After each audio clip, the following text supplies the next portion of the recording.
You guys look pretty good for what you did today. Honest to goodness. Thank you. We had some weather. We had some incredible hills, but we had some incredible spirit. And I couldn't have had more fun screaming you up that hill that I can never remember the name of. Yeah, well, you guys can remember for me. That was awesome, and I know there was some really pretty spots in the ride today. I hope you enjoyed it. I hope you kept everybody in your heart as you rode through, and tomorrow's going to be awesome, a whole new ride. We're going to go back into Massachusetts where the trek all started, so enjoy your foray there, and I look forward to hearing from people tonight, but first we're going to honor some along the way. So, first, let me just say that as of right now, you have raised $511,506. While you were riding, you raised over $13,000 today. So keep in touch with all of the people that you're reaching out to. Keep them going. We keep this open till October. Let's break 600. Thank you so much. Absolutely incredible. Okay, one of the ways that we do this is by having you all come back year after year and tell all of your friends and families and donors about how awesome it is. So tonight we're going to read out the names of the people who have been here for 10 years. Thank you. I'm going to read all of the names, and then you can clap, and then you can come up and get your certificates if you are celebrating your 10th anniversary. Andy Martin, congratulations, 10 years. Miriam Lesser, thank you. Jonathan Mamek. Kristen McGinnis. Bobby Sapuka, who is not here right now. Drew Crone. And Carol Hamilton. Thank you, everybody. I can't wait to see you on your 11th.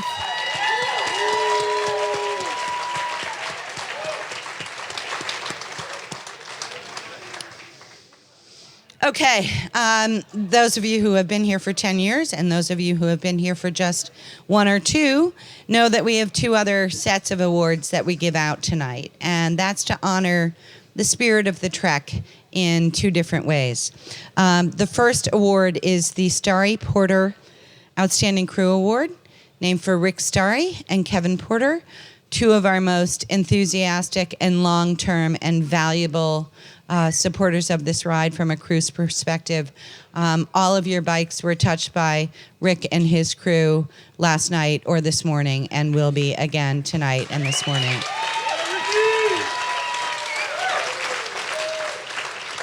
They keep you safe out on this road, and these roads, and they do it while smiling and talking about the trek all year long, and we couldn't be more grateful. So this award recognizes our volunteer crew members who go above and beyond, like Kevin and Rick, annually committing their time and energy to supporting this event. And Glynis Murray, will you join me to announce the first recipient of the Starry Porter Award for 2023? Hello. I say this every time I get in front of a microphone. My mother goes, "Oh my God, who gave that woman a microphone? Spirit Squad!" So I have the honor of presenting this award. This is the first year this person came to Trek, was a volunteer, obviously.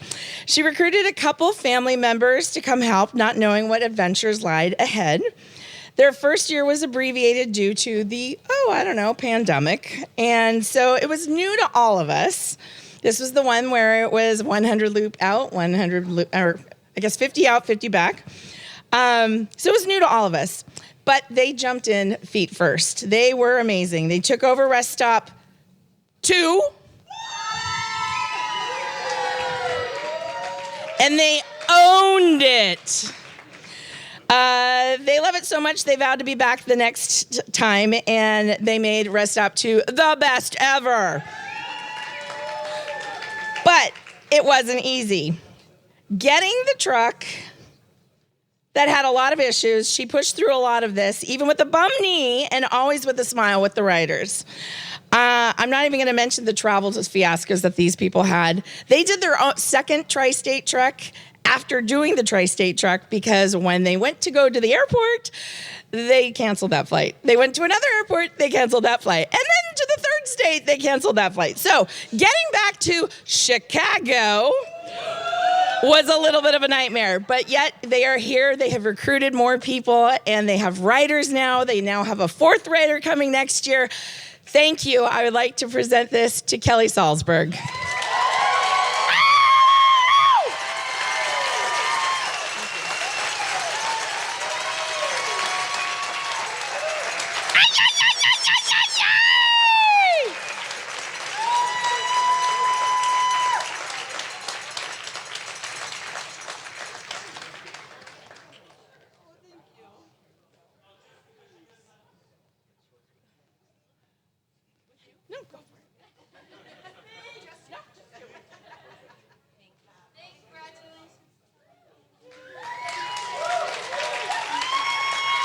Salzberg Strong is right.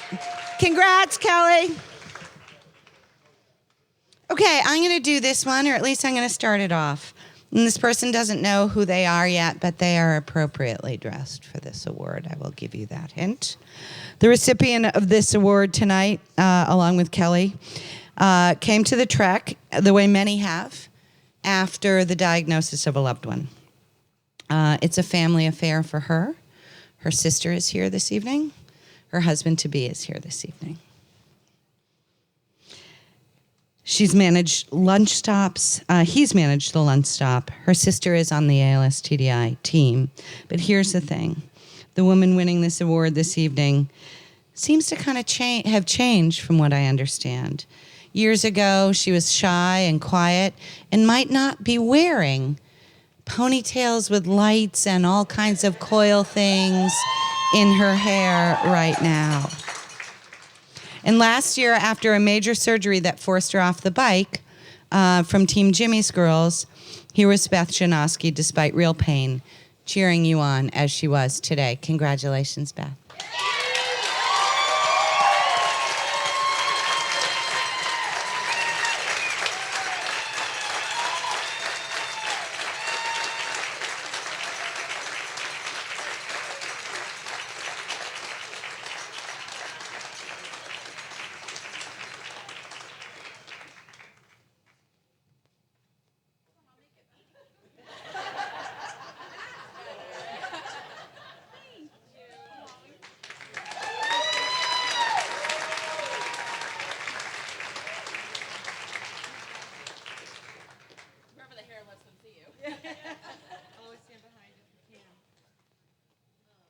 Congratulations, Kelly and Beth.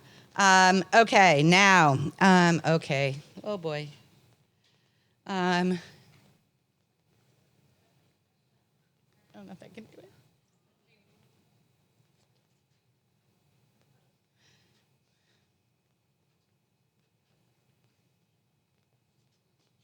The second award is named for Steve Sailing, who's right here, and Bob Forster, who isn't here tonight. Sorry. We love you, Karen.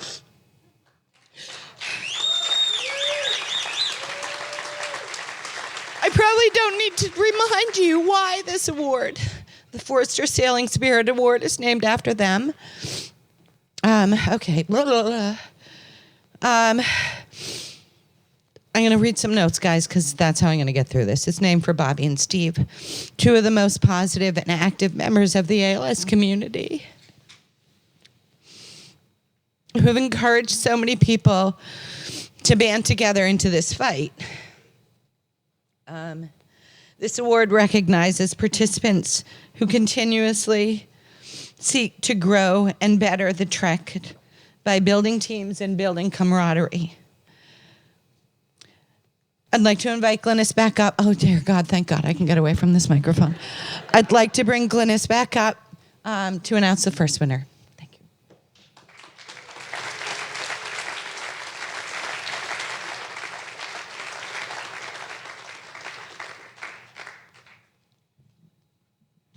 Well, how do you follow that?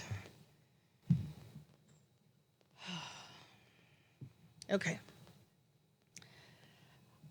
I'm a crier, so I'm going to cry most likely out of this one. So I am so honored, and I am going to read because I have to. So I am so honored to present this award to the next recipient. I went back to reread some of her inspirational posts about Trek. And this is what she had to say after her first of 7 treks. This is her why. Last June, I participated in my first tri-state trek, the ride to end ALS, and it was phenomenal, and I was hooked, consumed, obsessed. What I found is that no one really knows what ALS is like until they've gone through this in some fashion.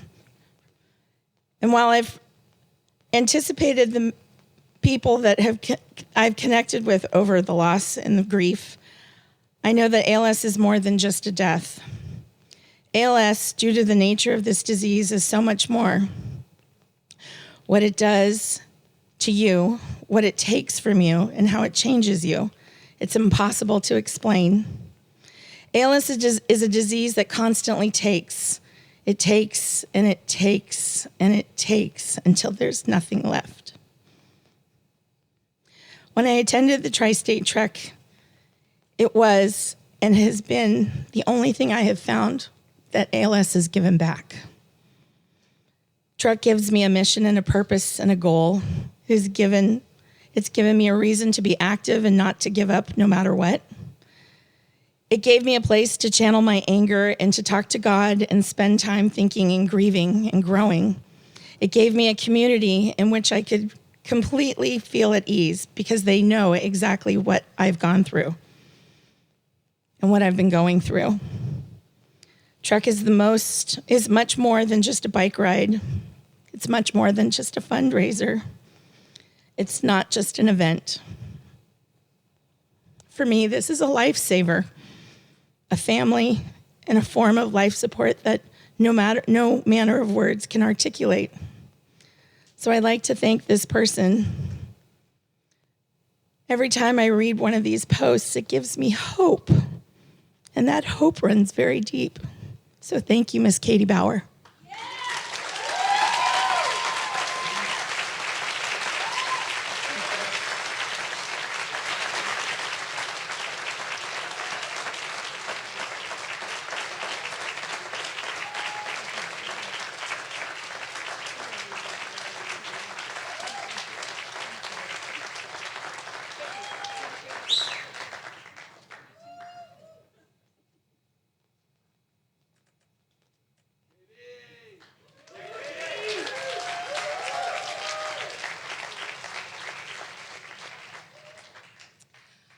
Hello. For those of you who don't know, my name is Megan Mania. I work for ALS TDI, and I also participate with Team Jimmy's Girls. And I have the distinct honor of presenting the next recipient of this award. So for those of you who did not ride the 100 miles and were not privy to see mile marker number 69, I want to read to you the quote from the mile. It says, "Life does not end with an ALS diagnosis. It surely becomes harder, but with support and help from family, friends, and incredible people you meet along the way, you can continue to live and enjoy being alive." And this is from Bobby Forster.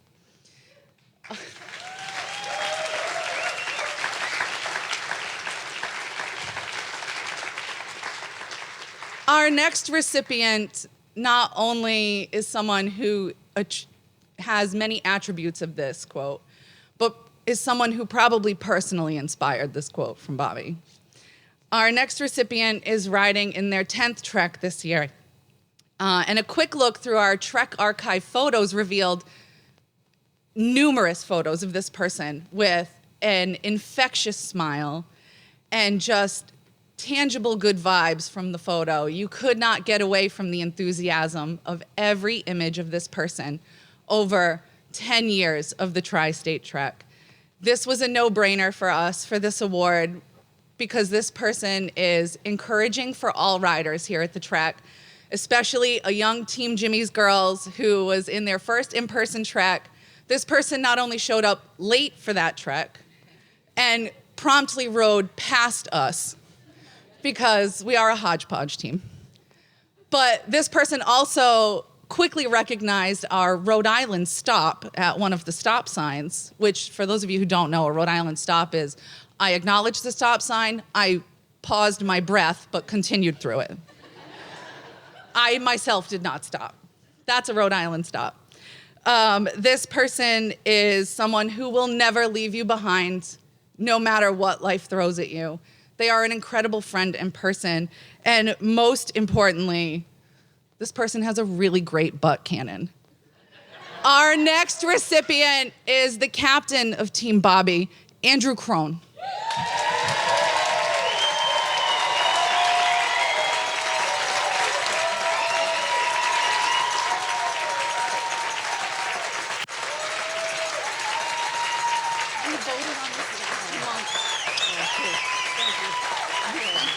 All right, look at the camera, Dan.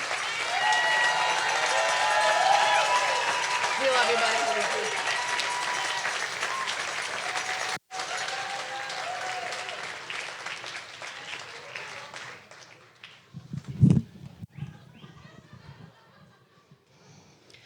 So this has been a special year. This has been a special year. I hope you can all agree. And a special year calls for some special awards. What do we say? So our veteran trekkers, you might have noticed a few differences this year in the trek than how it's been in the past. Maybe just a few. Executing something like this takes a village, and we have to recognize 3 special individuals tonight. The first person is a walking encyclopedia for each and every road, intersection, bridge, you name it, in New England. His input was an enormous help when it came to planning out the route for this year. And please join me in saying a special thank you to Mr. T-Sun O. Young.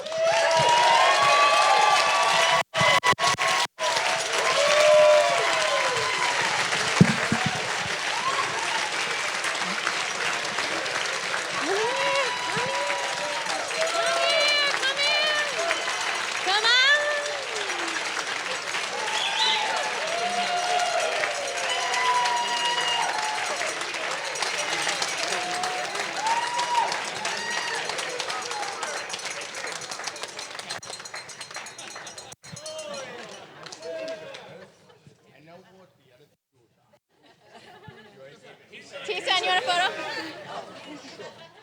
No. I know who the other 2s are. Yes, please. Here, you want to say it over here?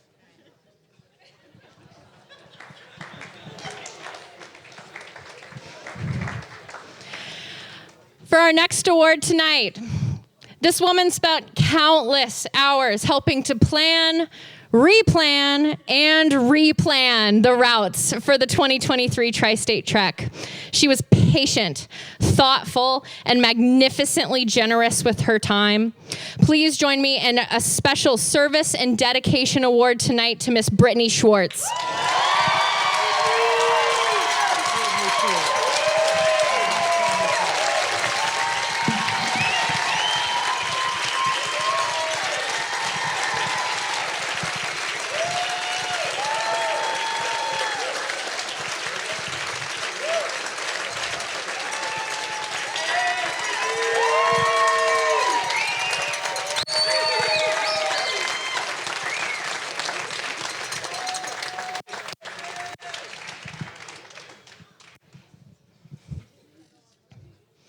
Thank you both so much for your help with the routes this year.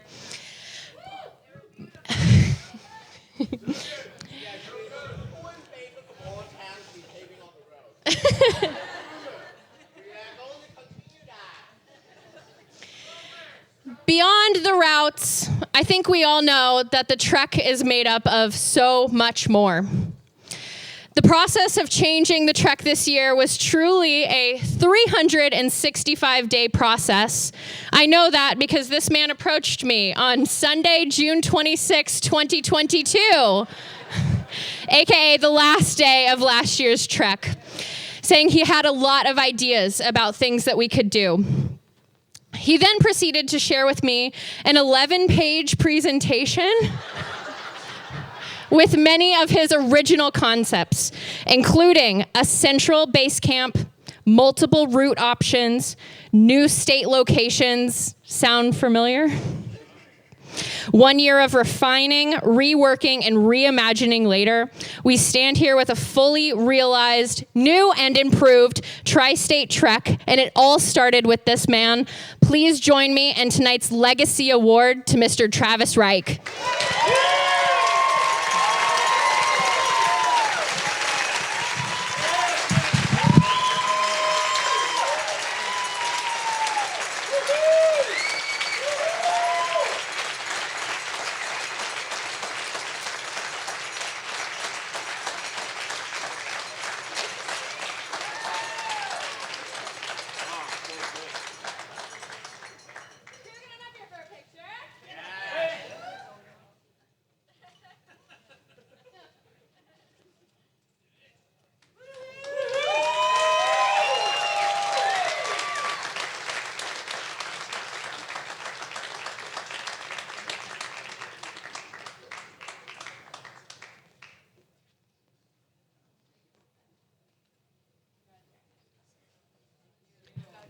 I mean, honest to God, you three, Brittany, Tison, and Travis, you know, like a lot of us got some glory today as so many of you walked up to us and said, this was unbelievable.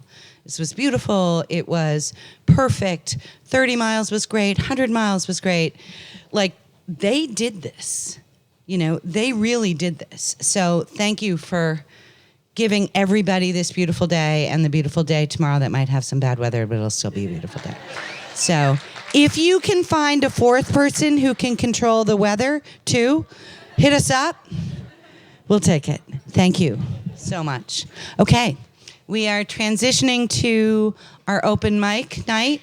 Bob, if you would like to join me, because we've asked you if you would like to lead us off, but most of you know how this goes. We're going to ask everybody to line up somewhere in here. This way, over in front of the bar. Okay, but it's not open anyway, so you might as well, right? If you would like to speak, we ask you to kind of do whatever Chelsea tells you to do. If you want to speak, that would be great. But we'd love to hear from you about why you ride. What your day was like today, what was in your heart, how you came to be part of this incredible group of people, whatever it is that you want to share with this group or story you want to tell, we want to hear it. Yeah, Emily has flashcards, and we're going to be mindful. But, you know, like, oh, now Chelsea has the freaking flashcards. That's more dangerous. I think we got you, and I think 3 minutes can tell a story. So please join us. I know some of you have plans to speak. Steve, we will whenever you are ready. Kate, if you would let us know when Steve's ready, you get to keep cut in line, Mr. Sailing. Okay? We open up with Bob Higgins.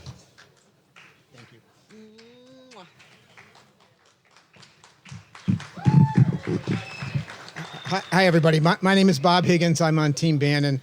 And Carol, the last time I led off, I was 15 years old playing third base, and the coach spelled my name wrong.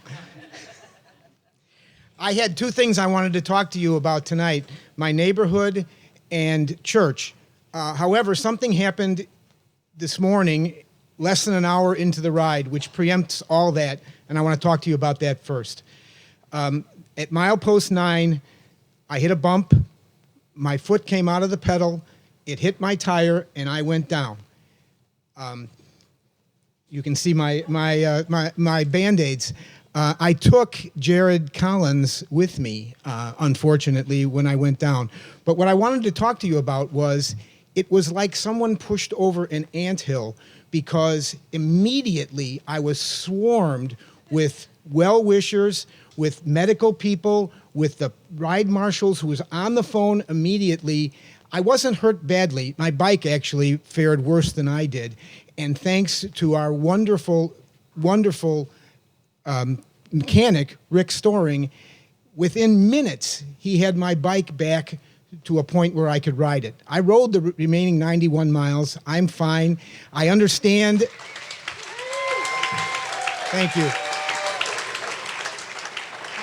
And I'm riding tomorrow too. But I understand that Jared Collins went down because of somebody else's problem less than a mile later. Jared, is, if you don't know it, is a high-ranking official in the Pan Mass Challenge. He'll never come back here again. All right, so the two things I wanted to talk to you about was my neighborhood. Many of you know I'm well over the age of 55. I live in two different Sun Cities, one in Arizona, one in Illinois. And before I lived in Sun City, I thought that Sun City was a place where people went to die. It isn't. There are incredibly active people in Sun City, and I belong to the cycle club in Sun City, which is called the Cycle Paths. But what I want to talk to you about was, I don't play pickleball, but the pickleball club heard about this, Tri-State Trek, and last Friday, a week ago yesterday, they had their picnic. They ran a 50-50 raffle at their picnic, raised $360, and it's on its way to the Tri-State Trek because of what they heard about you. I have 161 donors, and all of them are very special to me, but I want a special shout out. I think many of them are watching this on YouTube, to the Psychopaths. To the Pickleball Club at Huntley. The last thing I want to talk about very quickly is church. Many of you know I'm part of a vanishing breed, almost extinct species called practicing Catholics. And Carol switched the venue of this, so I had to find a different church, but I did today at 4 o'clock. And I went to church today at 4 o'clock. I prayed for each of you and each of my donors because you're very special to me, and I want you all to be safe tomorrow. I also prayed for good weather. The hymn we sang as we left church was "Be Not Afraid." And I bring this message to you. Be not afraid to excel. Be not afraid to fight this disease. Be not afraid to do better than you are doing now. And be not afraid to ride thousands of miles a year if you think you can do it, because what you're doing is God's work. Thank you. I love you. I'll see you next year.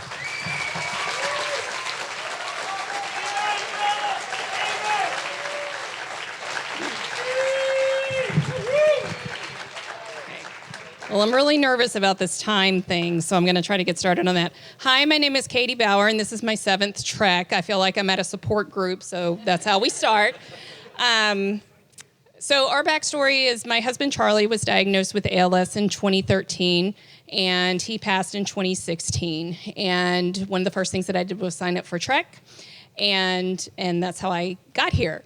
And I was not expecting that award earlier, and in fact, the whole time that Glennis was reading, I was like nodding, thinking like, oh my God, like that's totally what I think. That's totally like that's my story. And then I was like, oh shit, that is my story. So that is. I don't always remember what I write, but I try to write, because if I try to, like, I'll ramble and it'll go on forever. So I'm gonna read.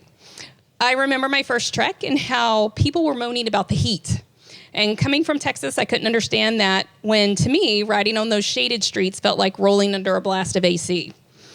I cracked my head open on that first day at the lunch stop, and that was a rookie move, wearing cleats inside on wet, slippery floors. I still rode all the next day. Well, I rode and I walked up a lot of hills. And I like to think that I hold the trophy for badassery, or at least I did until last year when Fernando rode 100 miles with a broken rib. So thank you for always having to raise the bar. So I don't ride with the same blind rage that I rode with that first year. And I'm sure that's what fueled so much of my effort back then. I still feel anger and I still feel sad, especially during milestones like Grace's recent graduation. And even the presence of all her dad's family couldn't erase the fact that he wasn't there with us. And sometimes the presence of many amplifies the absence of one. That first year, I was unconditioned and unprepared and had never ridden a road bike in my entire life. I was 44. And no one mentioned riding up freaking mountains either, by the way. And if you haven't noticed, that elevation that's on that handout, that is not correct because I checked my Strava and we were well over 5,000 feet today. So thank you. Okay. So those hills felt endless and hard and relentless. And ALS is a lot like that. At the end of the day, you can't help but look back at the amount of sheer will it took just to make it through the day and think, how the fuck did I do that? Survive, all that. Survival takes on a new meaning when you are living with ALS, when you've lost someone to ALS, and when you're fighting ALS. You discover that the secret to life is simple. It is just to live. But to live with an appreciation for everyday life, the life that pulses through your body, that connects you to the people that you love. My first trek was hard, and it's still hard. But after moving east to a place that isn't flat, my perspective on hills has changed. Hills I once dreaded are now nothing more than part of the route. I save my energy for the real beast, the ones that require every ounce of effort and concentration to climb to the top, like Garrison Hill. Everyone in the ALS community understands that concept. Our hard and what the rest of the world considers hard is not the same. That first year, I drew inspiration and fortitude from Team What About Bobby, as they consistently flew by me on the road and pumped effortlessly up hills. The back of their t-shirts, powered by butt cannons, is forever branded in my brain. And it never fails to lift me up and encourage me to keep my own butt cannons firing for as long and hard as possible. So to Bobby's family and close friends, I know that Bobby's absence will be felt tomorrow and for many treks to come by me and many others. I will miss seeing him cross the finish line in the back of a rickshaw powered by the love of his friends. And although his race is finished, the rest of us still have miles to go before we sleep, before this race is truly run and truly won.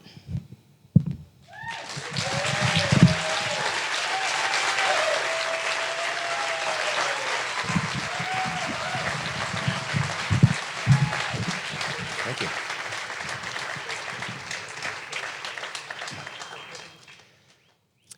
Hi, my name is Phil Gormley. I'm probably one of the senior deacons here.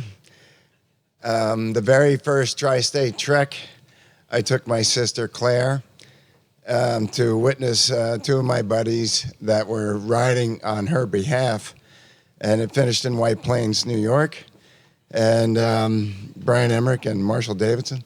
And I said, this is pretty friggin' cool, and I've been involved ever since. So I've done over 20 plus treks, and the family is just unbelievable. And every time I come back here, it's just amazing.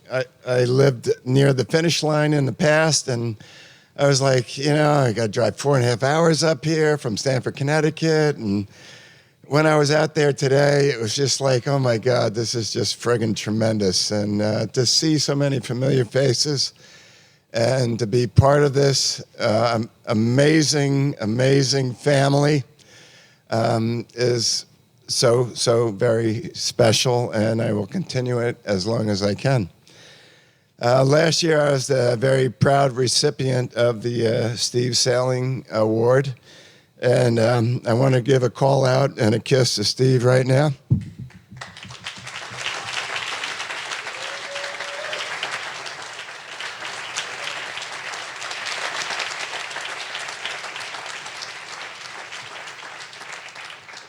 What he's done for the ALS family and families that are afflicted with this horrible, everything. It can't be underestimated, and I so appreciate. And it was such an honor receiving that last year, and it was such a surprise. Just wanted to share that. And thank you so much, Steve. And to have you here and is so inspiring, and Team America and what you have all done. And really, really, really appreciate it. So today I got to ride with Team Bobby and FALS.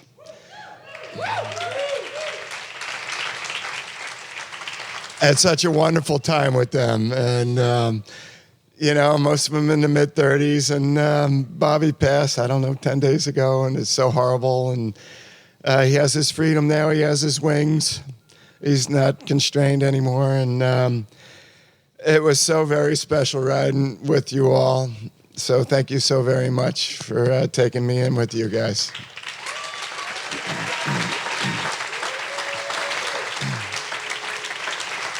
A call out to Chris Curtin, who is with CCALS. He was a caregiver for my sister Claire when she got afflicted in the early 2000s. And he found it a passion to do for his life and his career. Chris, please stand up.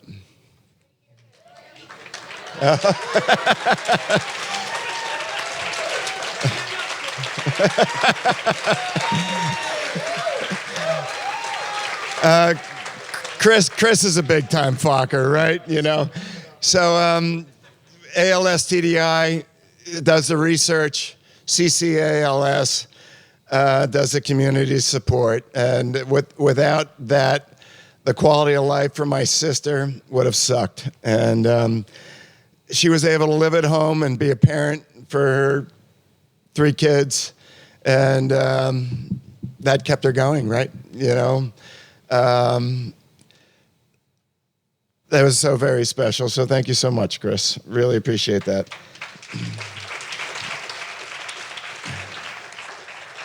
So everybody here is now a Fokker. You guys are friends of Claire. So you people that have been here for a while have seen us, but it keeps my sister's legacy alive.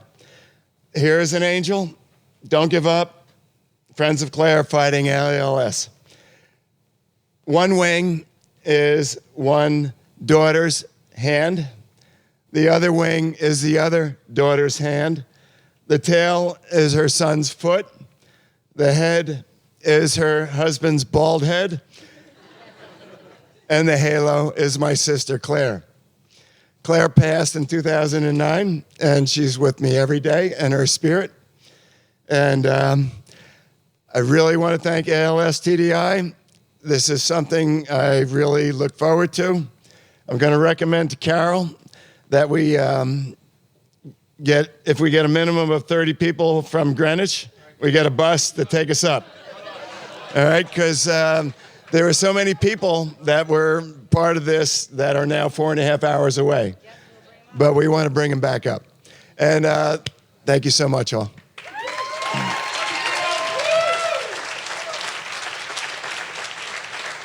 I'm going to introduce Aaron here. Friends of Bobby. Yeah.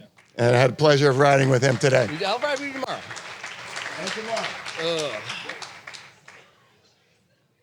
It's going to be a hard one. Hey. Oh, man. I'm good. It's going to take a second. But yeah, I got plenty of time. All right. Well, hey, everybody.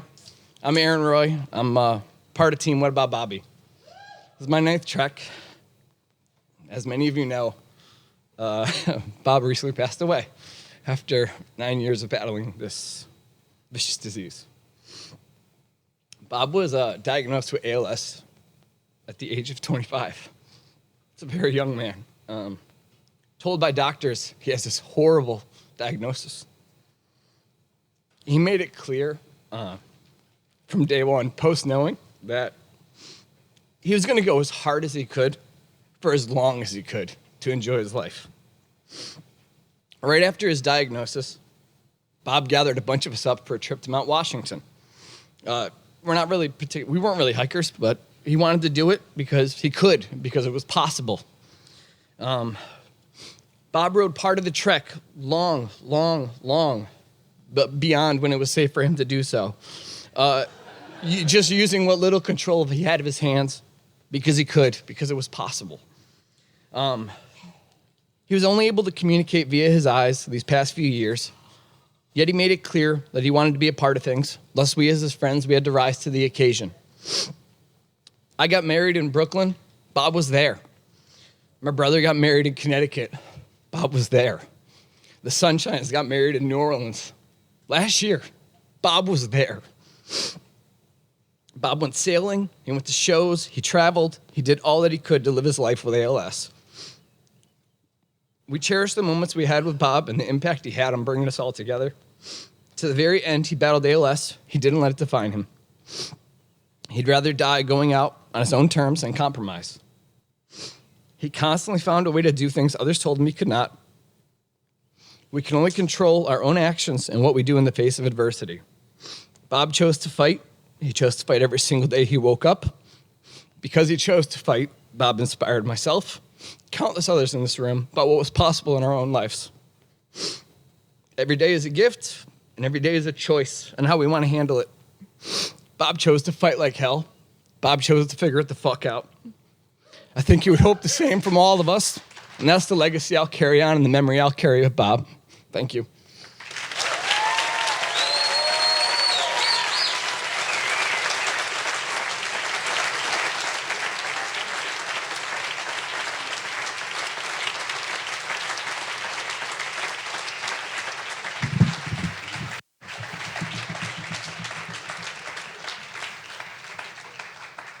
How's it going? So I've met some of you, but not all of you.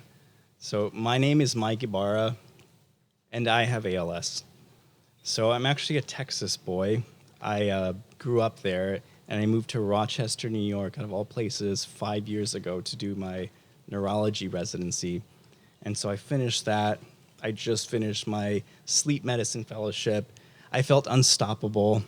Unfortunately, though, this past March, I was actually diagnosed with ALS at the ripe age of 30, which is not the best. And like many people, I spiraled. It's interesting. You know, my first thought was, how the hell do I tell my parents? My second thought was, who's going to take care of my cats? They're little brats, but they're my boys. So yeah, I went through a lot. And I will say one thing. What really helped me get through this were you guys, the community of ALS. It truly is remarkable. And like I said, I'm a neurologist. I've taken care of a lot of patients with ALS, and I just never saw this side of ALS before. And it's really, really been inspiring. And you know, ALS, it may have chosen me, but you know, the hell, it's not going to control me. I am going to control my own life. And you know, because of all of you, you've really inspired me, and I'm going to fight this to my very last breath. I'm going to advocate. And honestly, I want to thank all of you. Thank you guys so much.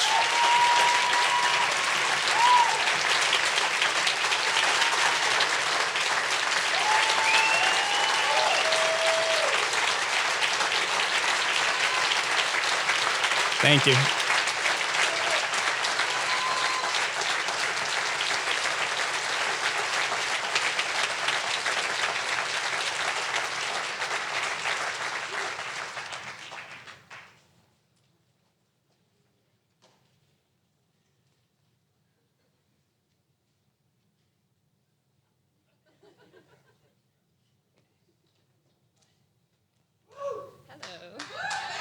Hello. Can you help me? Do I just do this? Yeah. Hello. My name is Val. This is my 12th trek. I'm a researcher at the Institute, and I have managed to avoid open mic for 12 years because it makes me very nervous. But I decided I had to come up here to explain something. Can I have, first of all, I just want to say I'm so excited to see all of our first year people. It's amazing seeing you all here. And can I have you raise your hand if it's your first trek? Yay! Okay.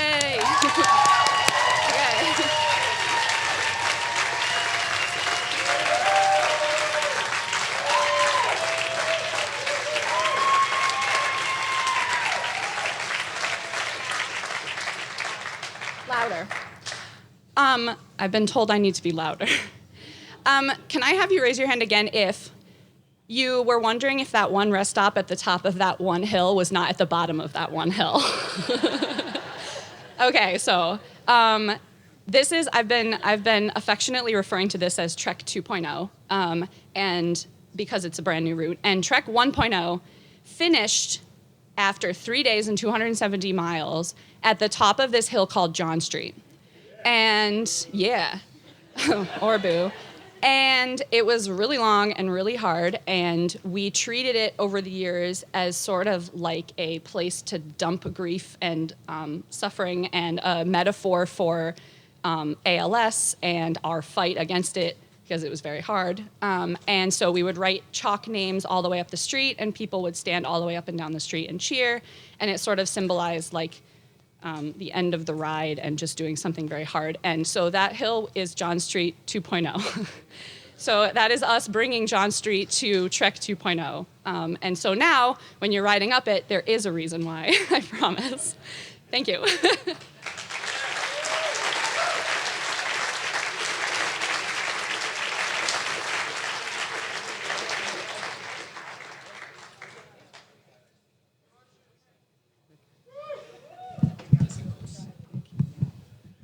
Bright light. So hi, everybody. My name is Lisa Bannon, and I'm the co-founder of Crush ALS, Team Bannon, along with my brother, Bryn. I haven't gotten up here in a few years, but I wanted to do so tonight because it's a really special year for our team and for me personally, and I wanted to celebrate some milestones. So Breen and I started the team in 2009 after our brother Chuck Bannon died from ALS after a 3-year battle. It was the most painful thing our family had ever experienced. And when Breen and I came here, along with Chuck's wife, Elaine, we found this amazing community of people here, and we found ALS TDI that was doing some very meaningful research. And so Breen and I said, you know what? We hate this ride. I mean, it's just so hard. I mean, the ride was good, but it was really hard for us. I think Breen smoked cigarettes back then, and maybe does now. Anyway, but we said, you know, we have to keep doing this ride until we find a cure or effective treatment for this awful disease. We just have to. So this is our 15th year in a row that we've been riding the Trek. So that's a great milestone.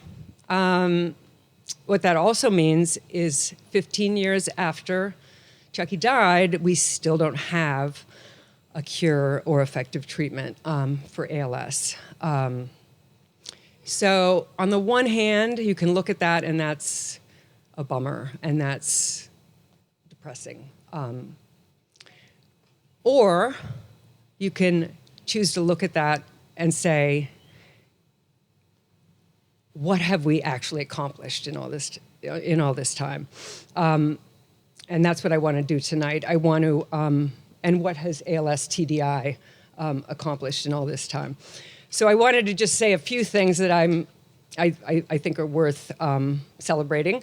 Number one, our team has gone from 2 riders, Breen and I, and Elaine, and then Breen and I, to 28 riders. It's our biggest team, and it just goes to show that you don't give up. You keep adding and you keep getting bigger and you keep coming back. More riders means more money. And we have raised a lot of money. I think we're going on 2 million, our team. I mean, collect for 15 years, right? And that's a lot of money for research.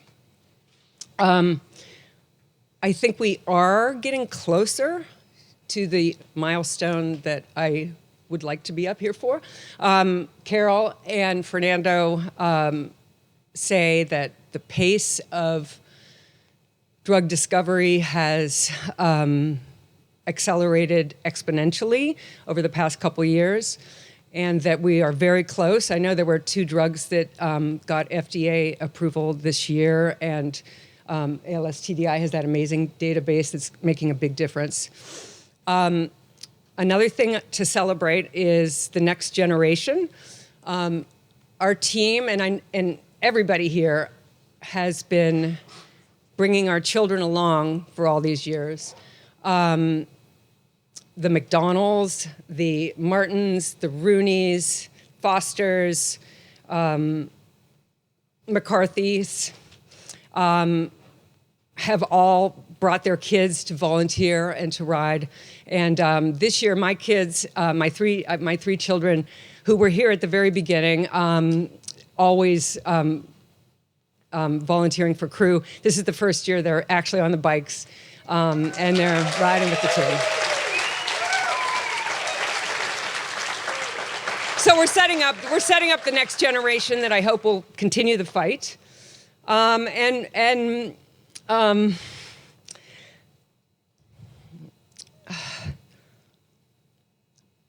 What makes this really special for me this year is when my brother died in 2009, when he was 44, he left beautiful wife, Elaine, and he left his son, Johnny, who was 5 years old. And he never got to really, get to know his dad very well. But Johnny is now 19, and he's here with us, and he's riding with our team this year for the first time.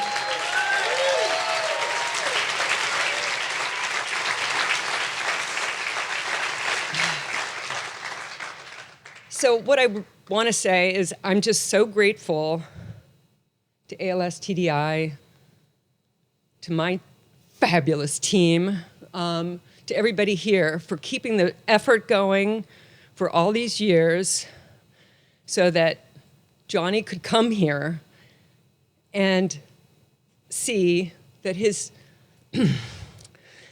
father's death was not in vain, that we are working hard so other people do not have the same, do not die. And then Mike, just hearing Mike's speech, I mean, that gives us so much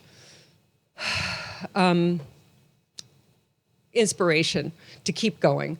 So I hope this is the year, Fernando and Carol, that we don't have to, that we get the discovery and we don't have to ride anymore. And never give up. Never give up.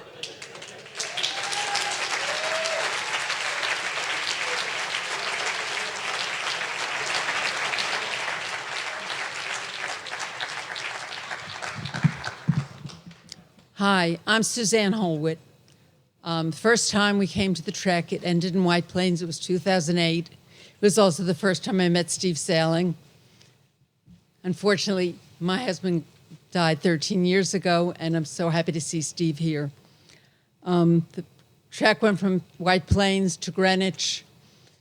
The ride in Greenwich changed a few times, and now we're here, and this is a wonderful facility. Driving up here over 7 hours was a bit much for me, but I don't ride. I've been forbidden from riding because I have no balance. But I've done route support. In the early years, I did rest stops and lunch.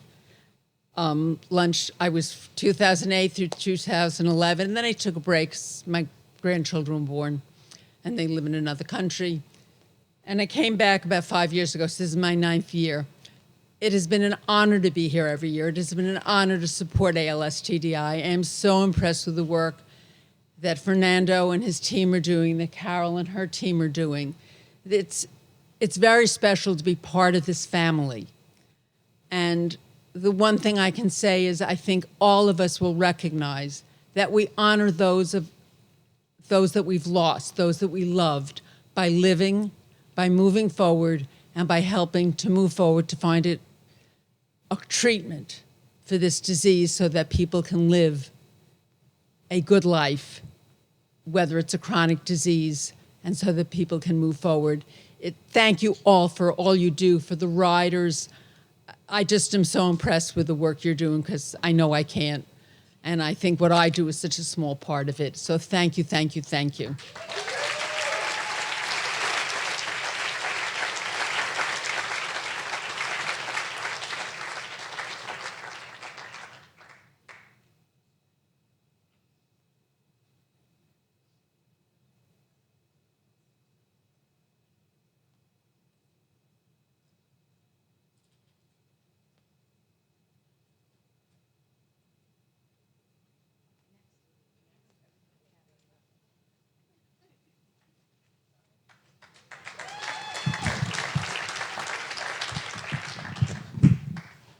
Hey everyone, I'm Gabby. It's my first trek here. Yeah. I did ride virtually last year. As you can see, I'm part of Team Cookie. Woo, represent. The reason that I'm riding is dual. So many of us know the beloved Terry Handler, who's the former director of ALS TDI. My mother and I took a trip to TDI in March of 2020, less than a year after she was diagnosed with ALS. And we met Carol. Carol and I did the splits. We have a really cute picture in the TDI hall. Yeah. And we just had a really nice tour, and we met Terry. And I stayed in touch with Terry over the years. And she introduced me to Molly Connors, who also lost her mother to ALS, and we both work in the entertainment industry. And Terry was like, I think you guys should be friends because you have so much in common. So they invited me to join their team. And last year, I rode virtually because my mother wanted me and her friends and family to participate in our synagogue talent show. So there's something special that I just wanted to share about my mom. She was diagnosed with bulbar ALS on May 19th of 2019, and she actually knew sign language from college. She had been learning, which she always felt was like a strange irony. She kind of hated in a way, but it was actually a blessing because it allowed us to communicate with her for a lot longer after she lost her ability to speak. So she started this sign language group, and she taught us all how to speak sign language while she still had the ability to use her hands. And we would learn songs, sign language songs. And so last summer, around this time, we performed in our synagogue talent show, and we sang Will You Still Love Me Tomorrow by Carole King. And it was one of the few moments in the last year of my mom's life that she really like lit up and just seemed so alive. So I'm really glad that I was there to see that. And I just wanted to also share that I've been starting to get signs from her. Everyone was saying like, oh, you'll get signs from your loved one. And I thought, okay, yeah, we'll see. But yeah, it's really started to happen. Even when we were just having a conversation, I was going around, if you don't have my swag, please take it, because my mom loved to give gifts. And if I can't give you gifts, then it will make me sad. So I'll come around and give some more out. But the guitarist up here was playing What a Wonderful World, and that was one of our sign songs. And so all of her songs just keep coming up for me. And my mom passed away in January of this year, so it was my first Mother's Day without her this May. And she visited me on Mother's Day. I was driving to my boyfriend's house for Mother's Day dinner. I wanted to spend the entire day by myself and just like feel the connection to her. And so on my way over, I always felt like my mom was coming to me as like a bright light in the sky, because on the day of her funeral, there was just like this unforgettable, overwhelming like light that came through the sky. And so every time I see that or I feel the sunshine, I just feel her. But it was crazy because on Mother's Day, Will You Still Love Me Tomorrow came on the radio, and I looked outside and there was not only a bright light, but a rainbow in the sky. And one of our other songs was Somewhere Over the Rainbow. And so I just like knew without a shadow of a doubt that it was her visiting me on Mother's Day. And the craziest thing happened, which was that her friend, Joy, texted me like an hour before on Mother's Day checking in. And she said, I feel like your mom is missing you. I don't know. I have this weird feeling that she's just like heartbroken that she's not with you anymore. I don't know if I should tell you that. And so the part of the song that said, will my heart still be broken? It started like breaking up on Spotify. Like it started breaking up, and I just felt like that was her heartbreaking. Anyway, my mom loved to give gifts, and I think like what we're all doing here is a gift back to our community, and I'm really blessed to be a part of that. So thank you, and right on.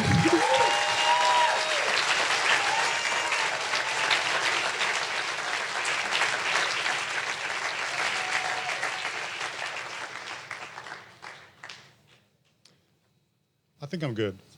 Oh, a little bit? Hi everyone. I'm Robert Cooper, and I'm team Ladyman. There's two people on the team. The lady is probably sleeping right now or relaxing. And this is my 11th trek, but it really feels like my first because I've been one of those annoying one-day people that the organizers have done a fantastic job of the bus, the shower truck, all that kind of stuff. But this is my first, Trek family night. And I wanted to tell you the real reason we're Team Ladyman is because of my high school and college friend, Neil Ladyman, who emailed me some time ago, 2011, I guess, telling me that he had MND, motor neuron disease. I had to go look that up, at which point I said, shit. And he was just an amazing guy. And he and his wife did a number of YouTube videos kind of talking about, what they'd learned and their best practices, both sort of in terms of treatment, but also in terms of, their relationship. He visited me a few times. I have to say, honestly, the highlight of his trip visiting me in Boston was visiting ALS TDI. He was disappointed he didn't get to see the mice. Apparently you don't do that on tours, but he wanted that. He was really the kind of guy that you gave an inch and he took a mile. He and his wife went on a cruise. They went to Italy. He actually used a folding bicycle rather than a wheelchair for some time. That really worked for him. And it really worked for him when he convinced the folks at the Vatican Museum to let him ride his folding bike in the Vatican. And I just checked, if you go on YouTube and search Neil Ladyman cycling in the Vatican, you'll see him, and you'll get a sense of what Neil was like. Thank you.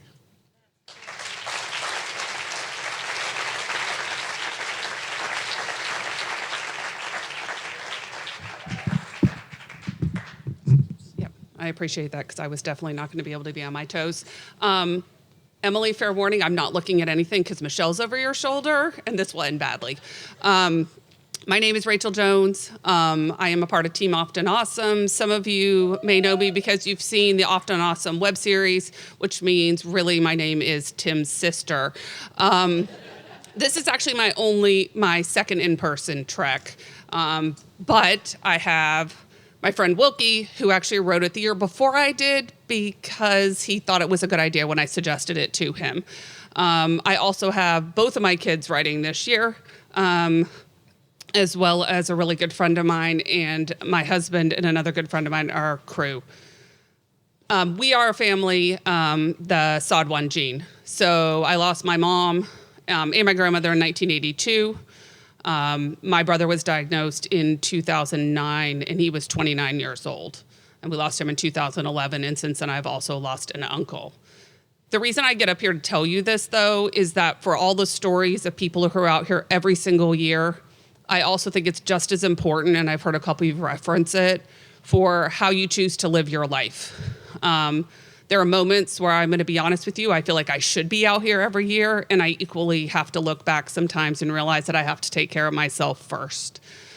So whatever your situation is, however you came to this community, whatever you choose to put into it, if it's every single day, like the people at TDI who are living it and working for us, whatever it is, it's the right thing. And everything that you do, no matter what it is, makes a huge difference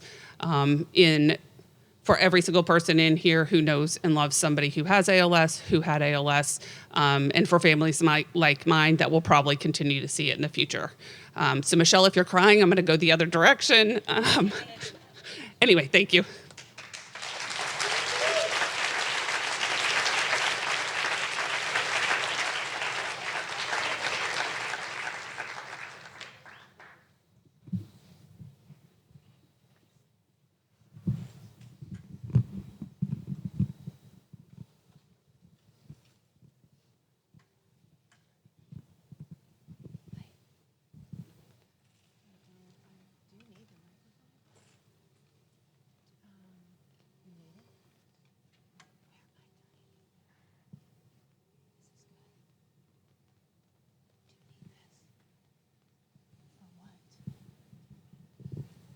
Do I just talk in this thing?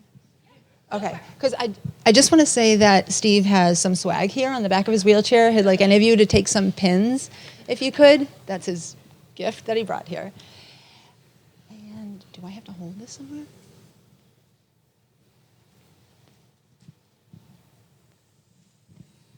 Where? At your speaker. At the speaker in the back. Testing. Does it work when I hold it? Here? Do it again. Sorry. I'll be a minute.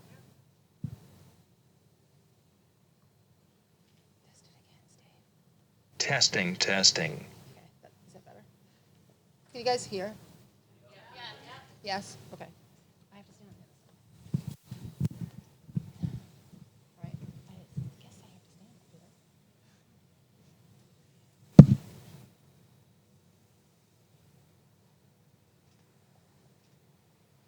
Hi, for anyone new, my name is Steve Sailing.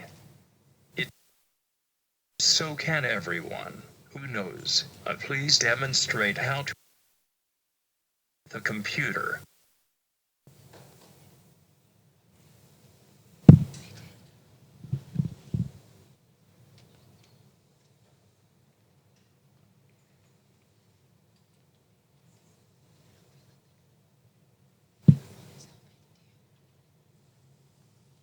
Perfect.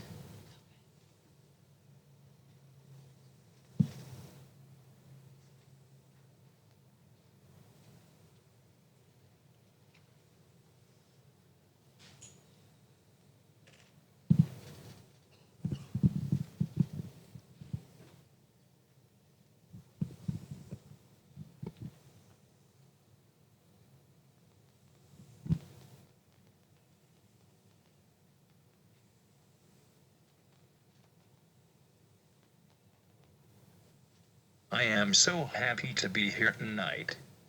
This is my first trek since COVID. The past 3 years has been rough for me. The ALS residence is technically a nursing home, so we were under house arrest for a year and a half. It was an awful time. We were quarantined and isolated. No friends or family. All of our caregivers wore masks and gowns and face shields. It was dreadful, but at least no one got COVID.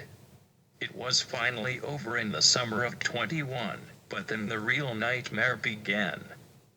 I have long had a severe drooling problem, and the secretions got so bad that I was recommended to get a tracheotomy. In August 2021, I got the trach, and it was a pretty easy transition to make since I could still breathe well. The problem was a second surgery to get a new feeding tube. I was told that my old stoma would heal quickly. It didn't. I had a 1/4-inch hole in my belly that refused to heal. Any food, water, or medicine that I put in my stomach would come right back out. I was in the hospital for 2 months, and it was miserable. For the first time in my 17 years of living with ALS, I questioned my willingness to live. It was the lowest point in my life. The best part of hitting the bottom is that there is only one way to go. After 3 or 4 more surgeries, the doctors finally closed the hole, and I got to go home. It was a little anxiety-raising getting used to sleeping with a ventilator and being suctioned all day long. Fortunately, the ALS residences at the Leonard Florence Center for Living, where I live, had just established 2 houses of 10 people specifically for people living with a ventilator. They hired a bunch of excellent respiratory therapists. After all of my pain and suffering, my life was about to change for the better. One of my RTs was funny and beautiful, and I fell in love with her. More importantly, she fell in love with me. Many of you have met Kate and know that she has the energy of 10 people. She quit her job at the ALS residences so that we could pursue a relationship with no constraints. God willing, we will grow old together. Kate, congratulations for crushing day 1 in your first trek. Thank you to my 5-strong caregiver team from the LFCL who make sure I get to enjoy Trekmas this year. Thanks to my mom for coming up from Florida for her first trek. Thanks to Team America for what is this, the 15th trek? Thank you Bobby Forrester for teaching me everything I know about 3D printing and being my friend. Thank you, my Trek family, for your fellowship and compassion. Thank you ALSTDI for your dogged determination to fuck ALS. But most of all, thank you Kate for loving me with no reservations. I am the luckiest man on earth.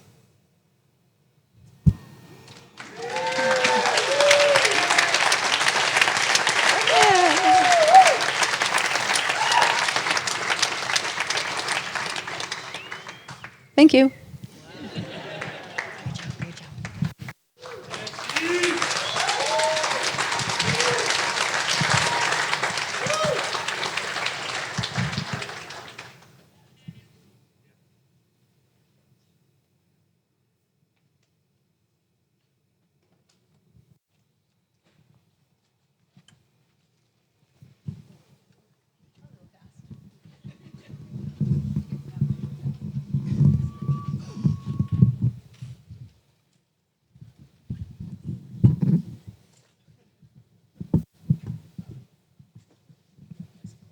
Wow, I have to follow that. Which brings me to a good point. For anybody that has family members that have been recently diagnosed, 2 things my husband wished he would have done. 1 was get the feeding tube sooner, and 2, take the time to learn the damn talk box, because he lost his ability to speak and was so frustrated and would not use his Tobii Dynavox. He wished he had taken the time to learn it when he still could and voice banked. So as a widow to ALS, those are 2 suggestions from my husband. I'm Kelly. I'm with Salzburg Strong. My husband was diagnosed on his birthday in 2019. And after he was diagnosed, we were introduced to ALS TDI. Erin Stevens actually was in Chicago for a conference. We went and met. She held my hand, walked me through a lot of things. My head was spinning. My husband was young. He rode a motorcycle. He played hockey. He was a drummer. He was a machinist. When they said he had ALS, I'm like, these doctors don't know what the hell they're talking about. He had bulbar onset. We had no idea about bulbar onset because it started with slurred speech and choking. And of course, I thought he was cocktailing too much after a show or after a hockey game. But we came out here. Aaron had referred us to Mass General. They had a lot of clinical trials. So we came out to Mass General, and they basically said there was nothing available for him, not for bulbar onset. And we were invited to come and tour the ALS TDI lab. And we came out and we toured the lab. It was the old lab. And everybody was so kind and so caring. It just kept telling him, we are working so hard for you. We are working 24 hours a day. We're working around the clock to find a cure. And when we sat down in the meeting room with some of the people from ALS TDI, he decided to do the PMP program, which is a great thing. There's a lot of historical data now. So that was awesome. Donated some tissue, blood, on and on. But he said to me, ALS TDI were the only people that gave me hope. He said, every doctor has given me a death sentence. When I'm gone, I want you to continue fundraising for ALS TDI so that someday there'll be a cure and nobody else has to suffer the way I do. So that's why I'm here. You all heard about our first trek after my husband passed away. We had our own tri-state trek trying to get home with canceled flights. And it was my daughter and my husband's niece. And Aaron told us about the trek, and I'm like, well, I can't ride a bike. I'm fat, I smoke, I drink, but I'll volunteer. What do you need? So we came out and we volunteered. It was and we live in Chicago. Let me tell you, 99 degrees with 100% humidity is hot. It is nothing compared to what it was like on the coast that weekend. We thought we were going to die, but we did it.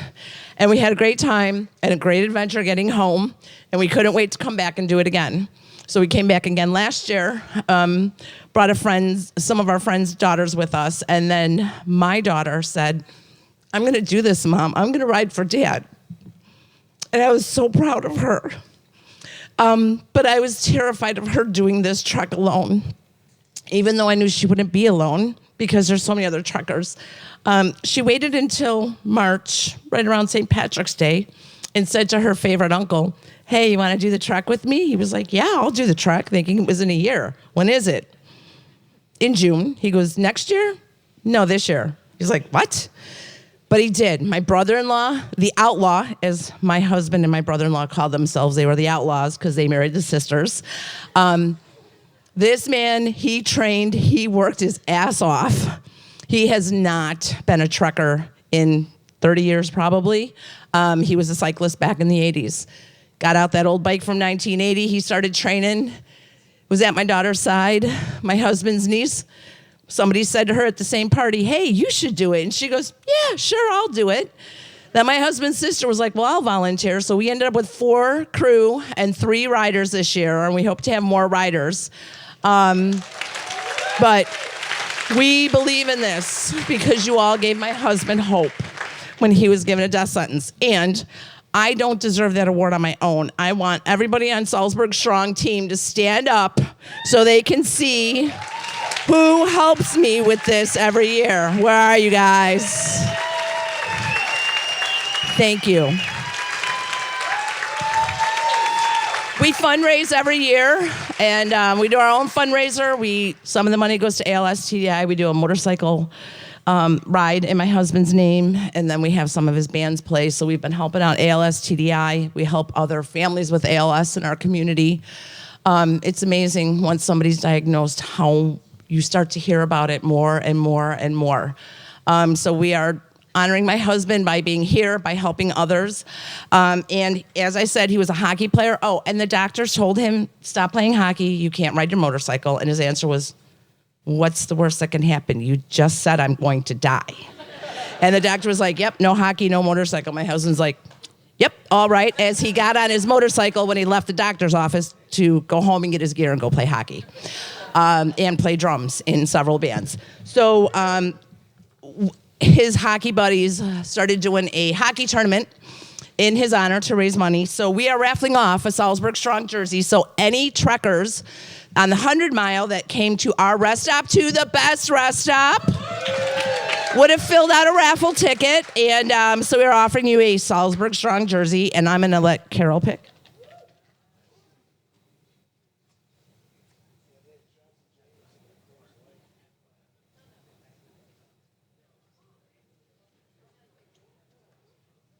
David Sider. Are you here, David Sider? You won! Woo!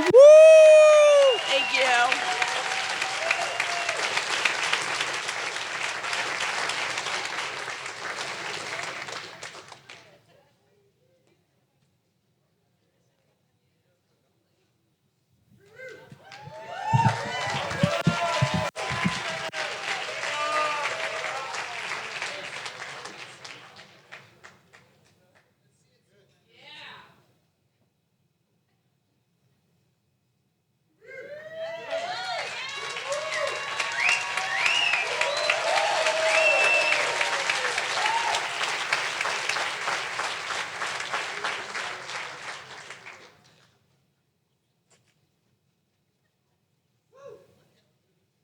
Good evening. I'm Tim Rooney. I'm a member of Crush ALS. This is my 6th trek and one of my favorites for sure. Today was amazing. Looking forward to tomorrow.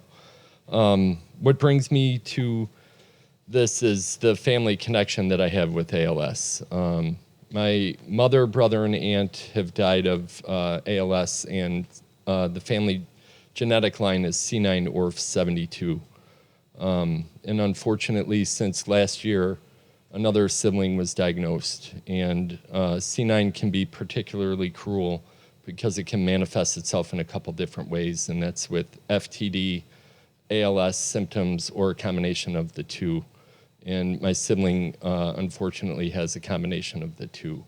So, you know, as the years pass, we're going to know more and more and more people. And it's important to continue to fundraise and live in the memory of those that we've lost and cherish, and also fight with those that are with us, and that, you know we can find a cure if we're working with the right people. So thank you, Carol and Fernando.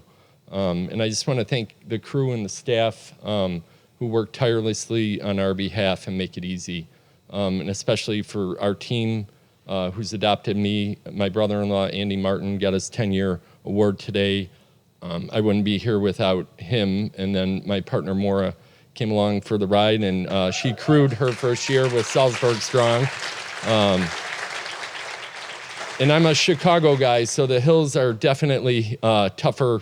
You know, someone claims wind in Chicago is like the hills, but it's nothing like what we saw today. So we just keep fighting. I hope to be back next year. And I just wanted to, congratulate everyone for their hard work on the staff and the crew, and just thank everyone for being here and being part of this, especially when it's so close to my family. And I also wanted to raise a toast, being Irish, to my team's patron, who I would say would be Chuck Bannon. But a lot of people are here for loved ones and people that they know and love and have lost. And I just want to raise a toast to their memory. And may God bless us all in the days ahead. Thank you.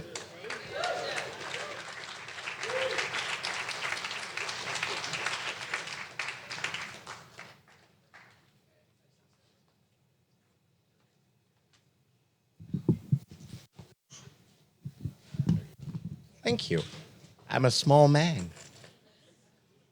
And I can't pretend that I speak softly, but I just want to express my gratitude that I have been in the track family for 12, 13 years, lost count already. And I have been privileged to know all of you. I have been privileged to learn the perseverance from friends and family of the members who has people who got affected by ALS. And I'm just a boy who likes to ride my bicycles and go get pastry. So there's nothing special about me. So I don't know why they give me that. So just, but thank you. And we ride for those who no longer can. And I would hope that you guys come back every year to raise money for ALS TDI. They have a very important mission to end ALS. Thank you all.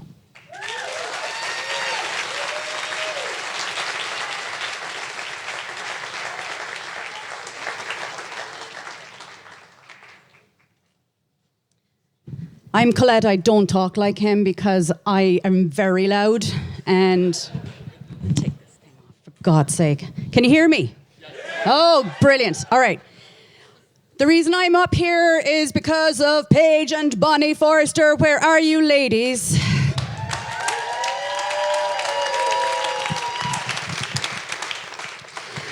I fucking love ye.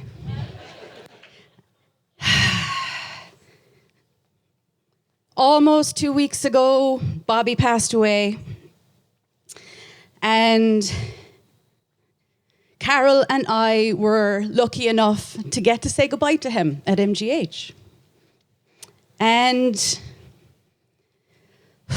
I feel really blessed that that happened and that I chose to go in and be with him and Paige and Bonnie and Julie and just all of the incredible people who surround Bobby and have surrounded him for years and years and years. It was just truly an honor, honest to God, absolutely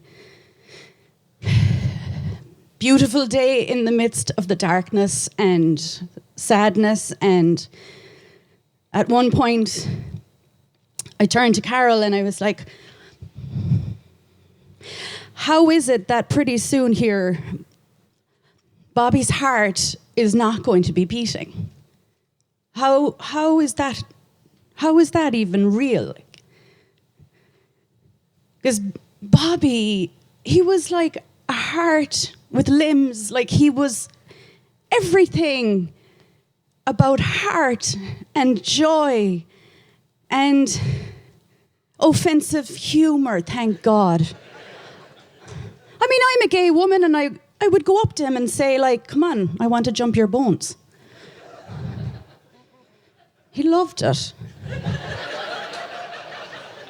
And then, like, a couple of my last words to him were like, all right, so I'll jump your bones in the next life. Hopefully I'll be straight by then. Anyway, at one point, Bonnie and Paige said, you know, this next part is the part where we say goodbye, and a number of us headed outside the hospital room. Bigelow, 13, was it? No, 8, 3, 2. No, we went up. It was longer in the elevator. Bigelow at Mass General. And we're all standing outside and just kind of all just waiting and just in a daze, to be honest. And then, I don't know, were you called back in? Oh, yeah, it is. This is all Paige's fault. At one point, I know. Well, fuck that this evening. Anyway, we're all, like, a bunch of us are standing outside, and all of a sudden I see Carol back in the hospital room.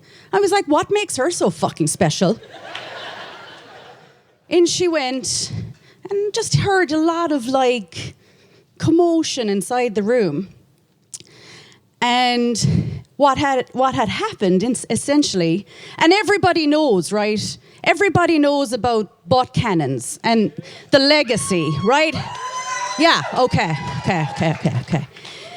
So, someone says to Bobby, before you go, would you like to see Carol Hamilton do a butt cannon? Well, fuck me, didn't he smile? He fucking smiled and blinked his fucking eyes, sorry for my cursing. But when I feel strongly about something, this is what happens. And everyone inside is like, hell yeah, it is time.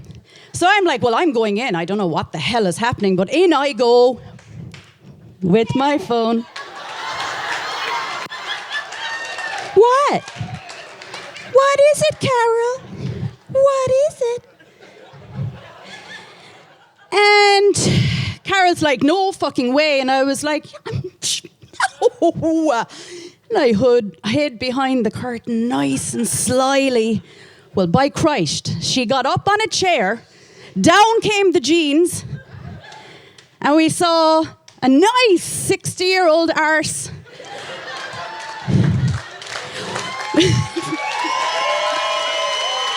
Yeah. It was beautiful. So I again, just accidentally was just hitting the phone. I was so nervous. I was like, I can't believe this is happening. And I have about 10 pictures. So where this is going now, ladies and gentlemen, is if you want to see a picture, it's $100. So, what? She wants to jump up to 10,000, but what? Wow. Wow. Okay, so that's a no. All right, so I guess I'm done here then. I love you, Bobby.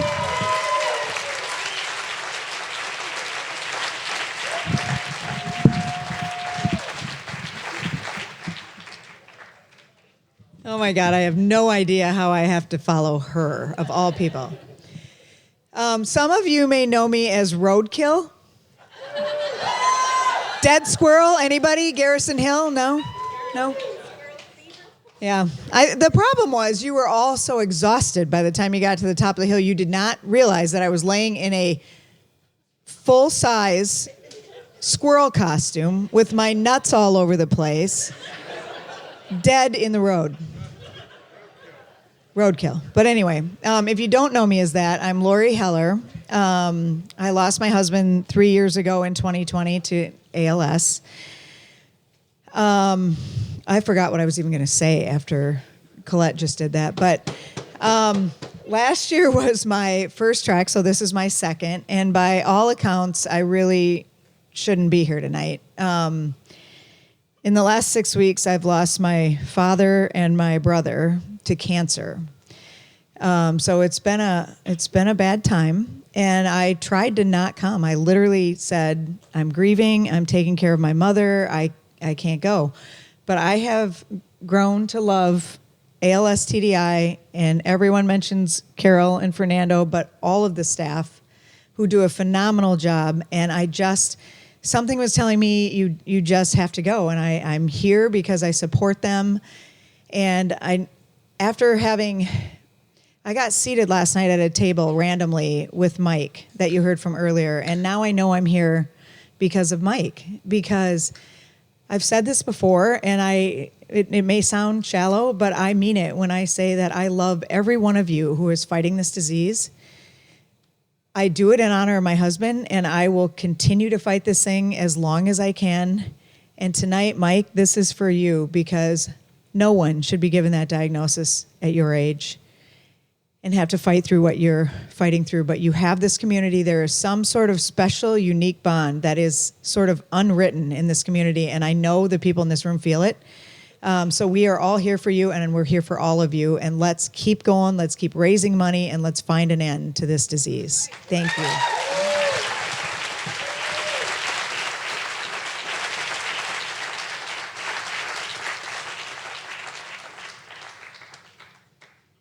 Hi, everyone. Hi, Team America.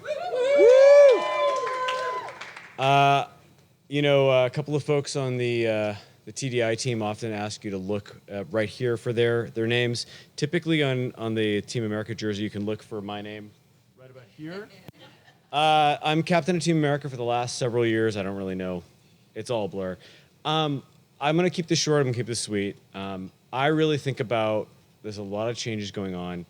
I'd really challenge us as teams to think about coming home. Bring those people back to our teams that have fallen out. I know there's a number of people on our team, on other teams that have fallen away. Life happens, things happen, no judgment, but you got to come back and bring these folks back to the team. It's such an opportunity.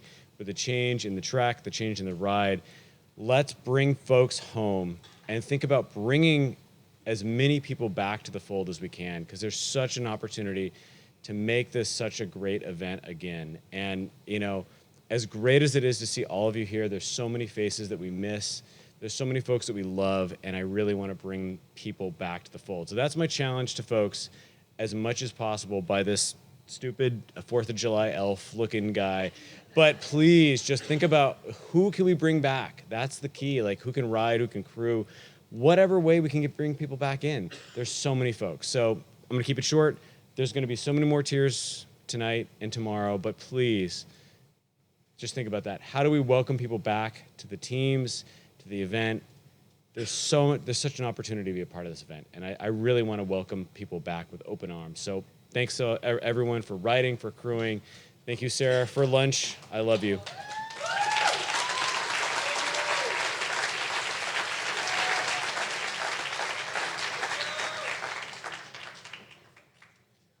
Hello, I'm Leo Sunshine. I'm a close friend of Bobby Forrester and many others here now, thankfully. I could probably summarize what he was trying to say, a little off color, or, well, I don't know, dangerous, but he's trying to say, make Team America great again.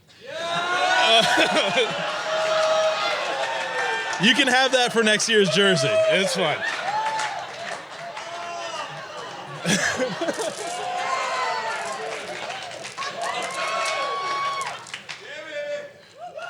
I guess I, in many ways,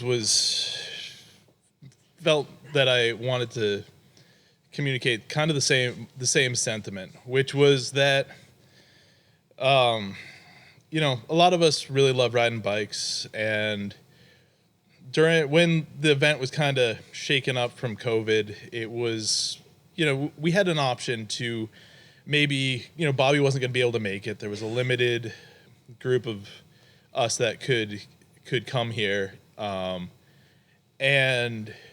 you know, it wasn't going to be the same without Bobby. And we had kind of, you know, discussed whether we would rent a place somewhere that we could go for a bike ride with Bobby, and you know, with maybe more of our friends, and you know, try to have that part of the experience, the kind of the fun bike ride with friends.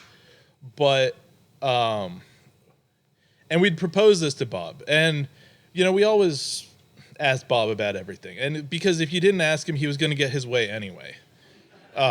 You know, there's something powerful about the eyes of a man with ALS. Steve can tell you, they're seductive, but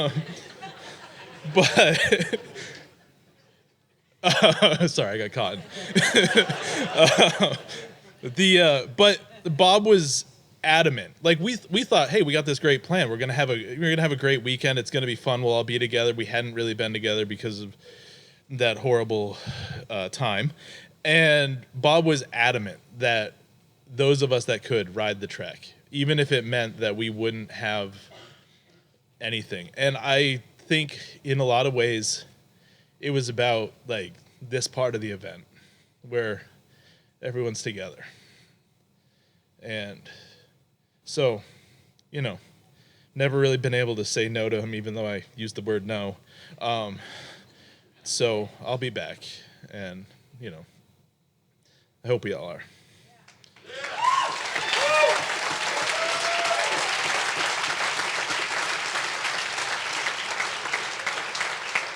And we still have we have at least one tricycle and many more. And if anyone who's not able to pedal wants a ride, like, hit us up. We're happy to make that happen.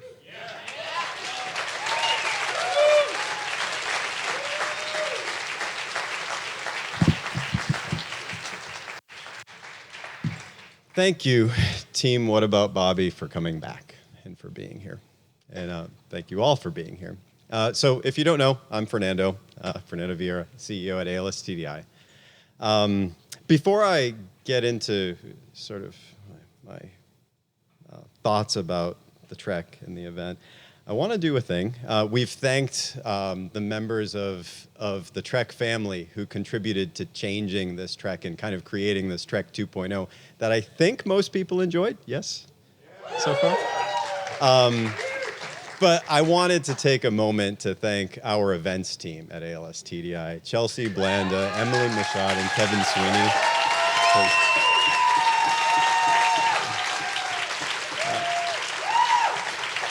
Chelsea wasn't kidding. They really did start planning this a year ago, right, to the day. So thank you. I love this event. I love all of you. I get to be a part of a lot of events, right, in my role. But there is something very special about this particular family and this event and what it inspires in us, and it's incredible. I often end up riding a bunch of miles on my own. I was actually saying today, this was my shakedown ride for my 30-mile ride tomorrow. I did the 100. So I end up, a lot of folks go ahead of me and I lag behind, and I end up having a lot of time to think. It's probably the most quiet time I've had in like a year is on the road today. So I thought about a bunch of things, and I thought about what I was going to talk about tonight. So one of the things I thought about was our budget. And what I figure if we had $12 million more a year, I would bring in a medicinal chemistry team, I would bring in a bioinformatics team, and we'd expand the facility dramatically, and it would accelerate everything. So we have to grow the event, in short.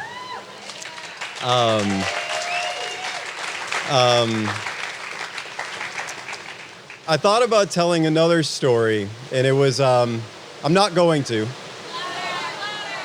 Wow. Somebody doesn't want me to tell this story, so I won't. No, that story was, hello? Can you hear me? Maybe? You want me to scream? Hold on, I'm gonna grab the mic. Okay, better? All right. I thought about telling the story about the time I quit. Oh, now you want me to.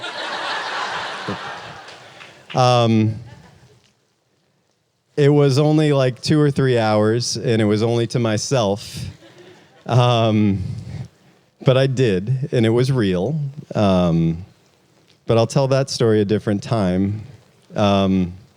But the point, what I was going through in my head when that came to my mind, was that what pulled me out of it was an emotional experience, right? That's what pulled me out and brought me back, was a connection. And that's what this event can do for us. What I did end up settling on, what I wanted to talk about, is that a lot of you thank us. A lot of you thank me. And I've heard people say, the day in, day out, like we come to this event and it's a part of our lives, but it's not the everyday of the life. And for you, it's every day. And as though that makes it harder, right? And in some ways it does, but in a lot of ways it's the opposite. It makes it a lot easier. So many of you are operating on faith, right? That you don't see what's happening in the lab. You don't see the data I see. You don't see the team members working all day, every day to make this all work. I have that privilege. So it makes it easier for me to keep doing this. The next day is easy because I know I've got something to look forward to. You all don't have that opportunity. And so it's you who are thanked by me for putting your faith and trust in us. It means the world. I had this idea. I was going to ask our staff to stand up and come up in front of me. And in more evidence that it's my team who has all of the good ideas and they make me look good. Val Tassinari, she was like, no. Like, let's not do that. She said, we should, as staff, stand up and applaud all of you. So I want to ask all of TDI staff members to stand up and applaud and thank all of the riders, all of the crew, all of you who make this all happen.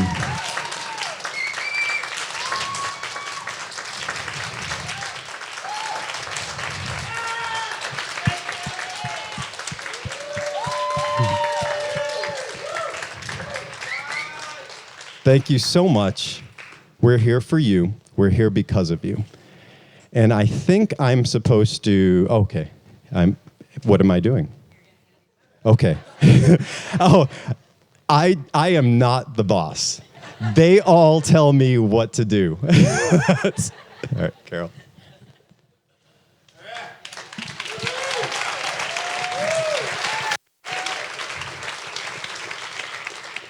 Well, he had it right. He was going to close the show, but in even better form. As Fernando said, it's about all of you and this ALS community allowing us to be able to increase our work. Team Cookie, can you show me where you are? I think I see you.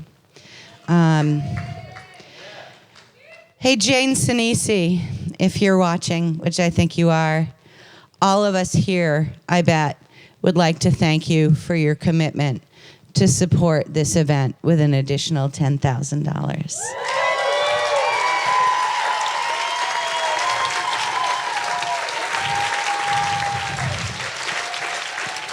Thank you, Team Cookie, for bringing Jane, letting Jane see how powerful this event and this community is. Thank you all for being the powerful community that you are and making this event so incredibly important to all of us here, but to the team that Fernando's talking about, who gets to work harder and faster and better because of what you do. And someday we won't have to be here, but I'm going to come anyway, and I hope you'll join me. Let's open the bars back up, gentlemen. Thank you. Oh, what?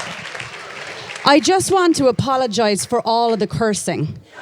No, I'm serious. It hit me that there was a lot of it. And I forgot that there was a virtual... What if there are kids looking? They're up too late if they are. No more. Effing thank you. Thank you, everybody. Get a drink. Enjoy each other's company. Thank you for being here. We'll see you tomorrow.